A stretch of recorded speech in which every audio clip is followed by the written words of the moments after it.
You walk down these old cement steps down to and there was a drain there, and it always was kind of a dirty drain, and in through the door, and there were mattresses, kind of old mattresses on the floor where people sat and waited.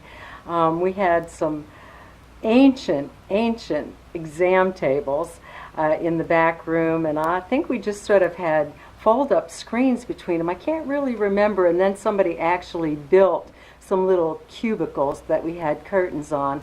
Of course, there was an empty space at the top and the bottom of the cubicle, so you could hear everything that was going on one cubicle to the other. But it was very primitive.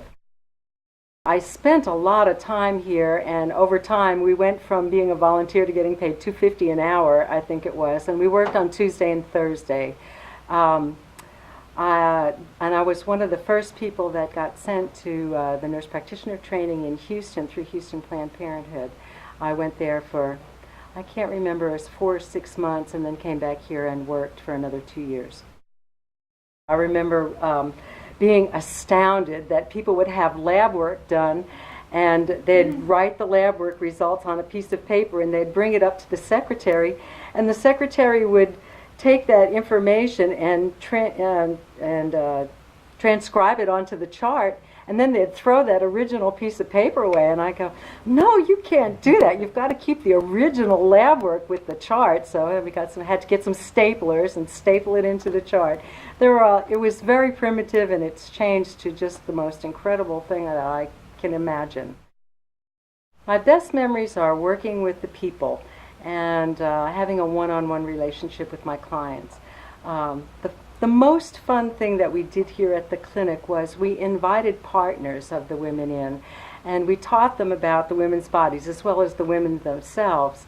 I've actually gotten letters from people about making their first pelvic exam one of the best experiences of their lives. We used to hold a mirror up so that a woman could see her cervix, and we'd have the partners in so that they could look and see what a cervix was too. We felt like birth control was sort of a family thing, and when women had an IUD, they'd have a string that they had to feel to make sure that the diaphragm was, the IUD was still in place, and so we wanted the guys to be able to participate in that also. And then I'd fit the diaphragm, and then I'd leave the couple alone to kind of see if they could get in and out successfully. My funniest memory is I walked out of the room, and in a while I heard this hysterical laughing and giggling coming from the room, and I knocked and went in. Actually, I knocked on the wall because we just had curtains back then, and kind of separated the curtain and walked in, and there was the diaphragm just glued against the wall with the diaphragm jelly. It had just suctioned across the room when the spring let go. It was really neat.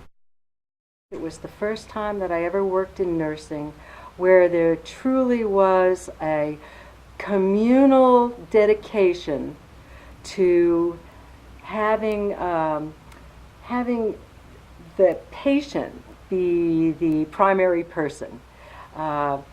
Sometimes I don't know how other people feel, but I go into the doctor's office now and I feel like I'm a name, I'm a number, that the doctor is the most important person in the room. And I think that here at the clinic, what we felt like was that the person was the most important thing, and that the education of that person was of utmost importance. We tried to impart everything that we could possibly do in the short time that we were with them that would help them either not get sick again, make the best use of that, of whatever we helped them with at that time. It just seemed like it was a truly personal service. Everybody that worked here was sort of on the same wavelength. And so there was just incredible camaraderie. Friends that I made at the clinic back then are friends that are still my best friends in my life now. Even though I live far away in Tennessee, I come to Austin 3 or 4 times a year just because my love of these people is so great, and I'm so grateful to have had that for all these years.